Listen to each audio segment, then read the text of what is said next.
Let's talk about a coin that might be lurking in your pocket change right now, one that, under the right circumstances, could quietly be worth hundreds or even thousands of dollars. That coin is the 1997 US quarter, and while most of them are worth just their face value, a few rare varieties and mint state survivors have become the holy grail for serious collectors.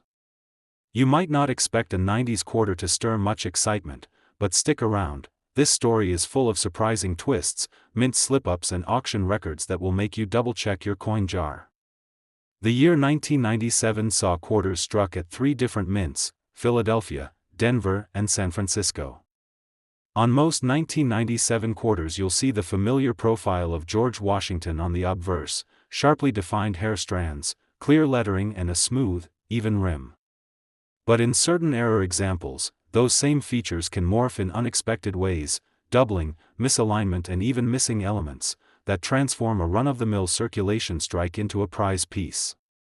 For many collectors in their 40s and 50s who grew up stacking rolls of quarters for laundry machines, spotting one of these mistakes can feel like uncovering buried treasure. Let's start by peeling back the curtain on how these errors come to be. In the minting process, steel dies are meticulously prepared and struck under enormous pressure to impart every detail onto the planchet, a blank metal disc. Occasionally, a die shifts slightly between strikes, or a worn hub leaves a faint imprint next to the primary design. That results in what we call a double die error. In 1997 quarters, the most celebrated double die variety shows noticeable doubling on the word Liberty and on the date numerals. It's not an earth-shattering shift, you have to look closely with a loupe, but once you know what to look for, it jumps right out. If you happen to own a 1997 Philadelphia minted quarter bearing that double die characteristic, you could be sitting on a coin that brought over $1,000 at auction in pristine condition. In July 2018, a single specimen graded MS-65 by a top service sold for a hammer price of $1,150, proving that collectors will pay real money for a crisp example that displays every doubled line without any distracting marks or wear.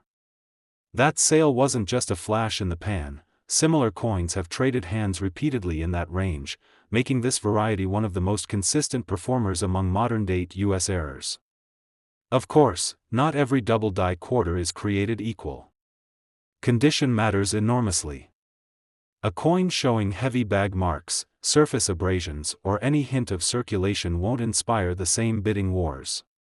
The grading scale runs from about uncirculated, AU, down to good, G, and while a negative $50 double die might fetch $100 or more, an MS-65 example can go for 10 times that, or more if it crosses into the MS-66 territory. At MS-66, where perfectly struck devices meet mirror-like fields, one collector paid almost $2,000 for a single Philadelphia 1997 quarter with textbook doubling. That's roughly 8,000 times its face value. Meanwhile, the Denver minted 1997 quarters sometimes show a different kind of anomaly: die cracks and die breaks. In these cases, a hairline fracture in the die allows metal to flow into the gap during striking, creating raised lines or blobs on the finished coin. On some D97 quarters, you'll spot a small raised ridge cutting through Washington's ponytail or running along the rim. These cud errors, as they're known, are less glamorous than double dies but still very collectible, especially when the crack pattern is bold and clearly visible without magnification. Auction records for D-mint die cracks might not top the double die sales, but they're nothing to sneeze at. A well-defined die break on a Denver 1997 quarter graded MS-64 sold for $250 in late 2023, and similar coins in MS-65 have reached $400 to $500. It's a niche market, but one that's growing as modern era enthusiasts expand beyond the traditional target dates of early 20th century rarities. These modern marvels are bringing a wave of younger collectors into the hobby, folks who appreciate that errors don't only happen on old, brittle dies. Now, let's talk about survival rates. The US Mint struck hundreds of millions of quarters in 1997, over 564 million in Philadelphia alone, so even a tiny error rate can yield thousands of collectible pieces. But most of those ended up in pocket change, arcade machines, and parking meters, getting scuffed, scratched, and worn down. Experts estimate that only a few hundred of the Philadelphia double-die quarters remain in mint state, perhaps fewer than 50 at the MS-66 level. That scarcity, combined with strong collector demand, underpins the high prices. An interesting footnote: some of these error coins were pulled from production and set aside by mint inspectors, then later released into circulation when employees didn't fully understand their value. Others escaped during bank shipments.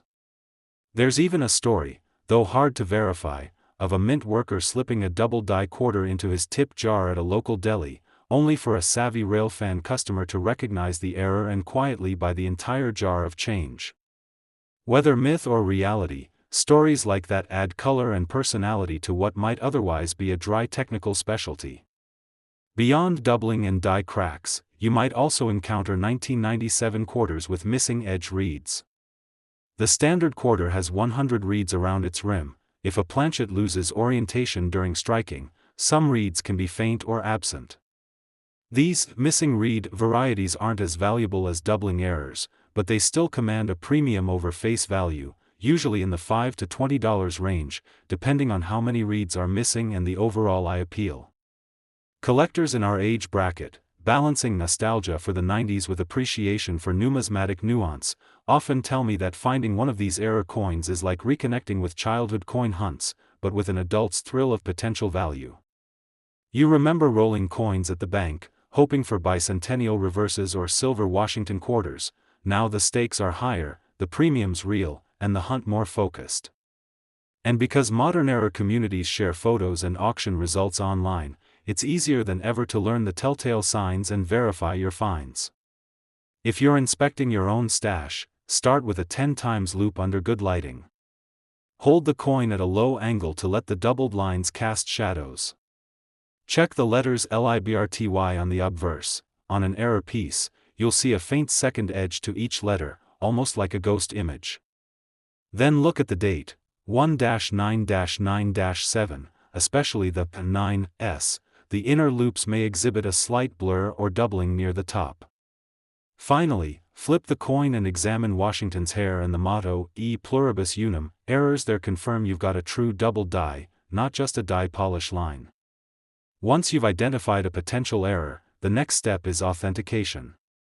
Submitting the coin to a reputable grading service like PCGS or NGC not only verifies the variety but also locks in the grade, making it far more liquid on the collector market. Submission fees can run $20 to $30 per coin plus shipping, but when you consider that a graded MS-65 double die can sell for well over $1,000, the investment often pays for itself.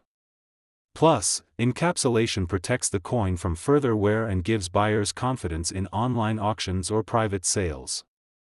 That wraps up everything you need to know about the 1997 U.S. quarter's most valuable errors, from double dies to die cracks, survival estimates to auction highlights. Up next, we'll shift gears to another surprising modern collectible, the 1988 U.S. quarter and its own lineup of rare mistakes. But before we move on, take a moment to check your change. You might just have a small fortune hiding in plain sight. Now let's turn our attention to a coin that, despite coming from an era of electronic arcades and big hair, has quietly become one of the most sought-after modern quarters, the 1988 U.S. quarter. Like its 1997 counterpart, the vast majority of these pieces remain pocket change, worth exactly 25 cents. But a handful of error and variety survivors have soared into four-figure territory, making seasoned collectors, and anyone lucky enough to find one, sit up and take notice. The story begins at the Philadelphia and Denver mints, which together produced over 600 million quarters in 1988. Most were struck flawlessly, delivering the familiar Washington portrait and eagle reverse with crisp details and full reeds on the edge. But as with any high-speed production process, occasional mishaps crept in. What makes the 1988 series captivating is the diversity of errors: double dies, repunched mint marks, off-center strikes and clipped planchets, all on a coin barely 2 mm thick.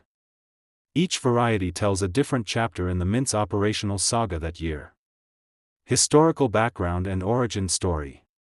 In 1988, the U.S. Mint was still adjusting to post-bicentennial demand and modern quality control protocols. New hubbing equipment had been installed just a few years earlier, intended to sharpen details and reduce die life variability. Yet that very machinery sometimes overpolished dies, inadvertently setting the stage for double die varieties. At Philadelphia, hubbing pressure variances produced a small run of double die obverse, rare ghosts of the hub's second impressions. Meanwhile, Denver experienced a cluster of repunched mint marks. The original D was punched, then slightly shifted and repunched, leaving overlapping serifs that only show under magnification. Key identifying features and what makes it rare. The crown jewel among 1988 quarters is the Philadelphia Double Die Obverse, DDO 088. Look at Liberty and the date. Each letter and numeral exhibits a faint secondary outline, as if the design were stamped twice with a slight shift. The doubling is most pronounced on the letters E and R of Liberty, and on the 1 and first 8 of the date. It's subtle, too slight to notice in a pocket change glance, but unmistakable under a 10 times loop. Experts believe as few as 200 to 300 of these error coins survive in mint state, making them vastly scarcer than most circulated era varieties. At Denver, the repunched mint mark, RPM, variety shows a distinct ghost of the original D, slightly to the left or below the final punch. On some examples, you can trace serifs from two different D positions. Because the mint mark sits in a small recess, these RPMs escaped early detection and quietly entered circulation. While less valuable than the DDO, a boldly repunched D on a crisp MS-64 quarter can still command $150 to $200 versus $30 to $40 for a standard MS-64 1988 D. Current market value and auction records.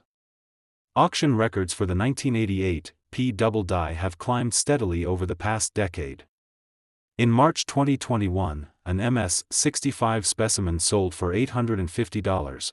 By November 2023, similar coins achieved $1,300 to $1,500 in competitive online auctions. The top certified example, a single MS-66, realized $2,750 in a December 2024 Heritage sale, setting the bar for modern double die quarters.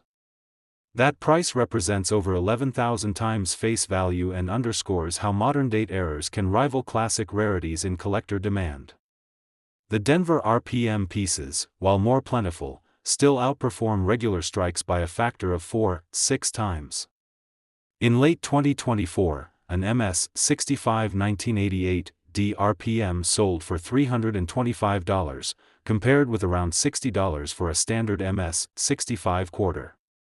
Even an MS-63 RPM, a grade easily attainable by careful collectors, fetched $120, illustrating that clear, bold repunching delivers real premiums. Interesting facts or stories about the coin.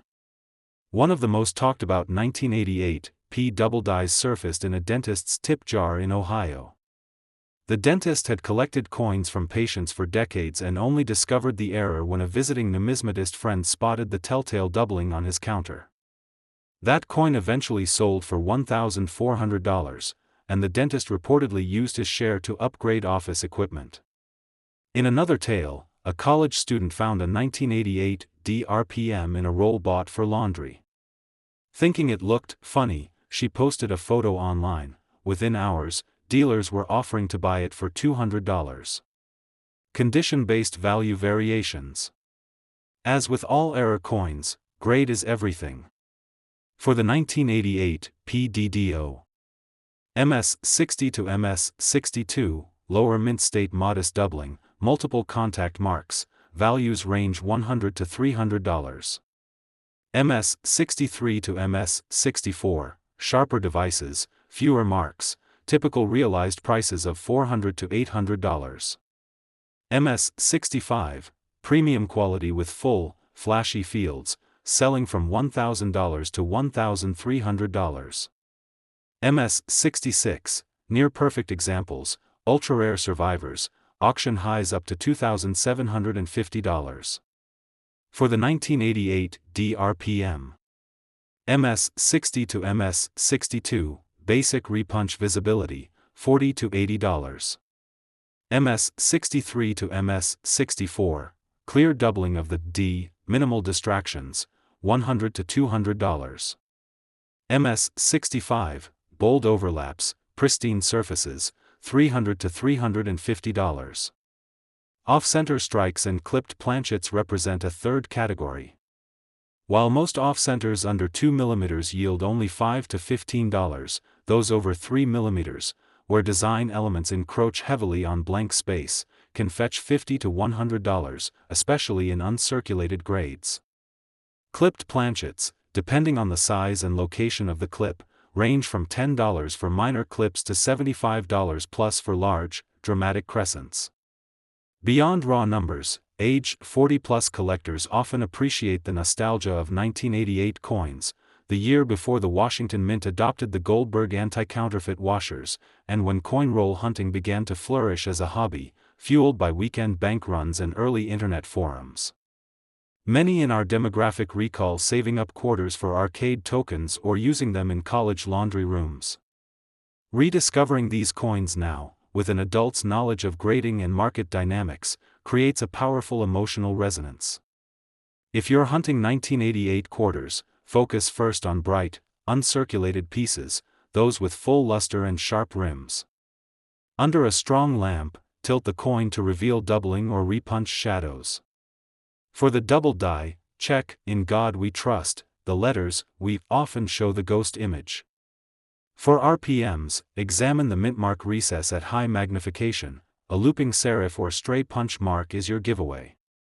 And don't forget to count reads. Clipped planchets sometimes affect edge reads, so missing or irregular read counts can hint at a clip error. Authentication and grading follow the same path as other high-value modern errors. Submission to PCGS or NGC typically costs $20 to $30 plus shipping. It's an investment that transforms a raw error into a market-ready collectible, complete with population reports and secure encapsulation. For many in the 40-50-plus age group, sending coins in feels like participating in a trusted institutional process, much like consigning art or vintage cars, elevating the hobby experience. Market interest for 1988 errors has remained robust through early 2025. Online auction platforms show steady bid increments and multiple active watchers on each lot. Younger collectors, drawn by accessible price points compared with 19th-century rarities, are driving the lower-end RPM and off-center markets, while seasoned numismatists compete fiercely for top-graded double dies. The result is a healthy two-tier ecosystem, affordable entry-level varieties under $100, and high-end rarities pushing into the thousands. A final anecdote: a small regional coin club in Pennsylvania held a Modern Errors exhibit in March 2025. The star piece was a 1988 P double die graded MS-66, loaned by a member who had kept it untouched since purchase in 2002.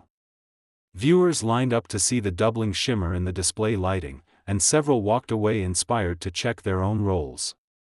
That moment, bridging decades of collecting, captured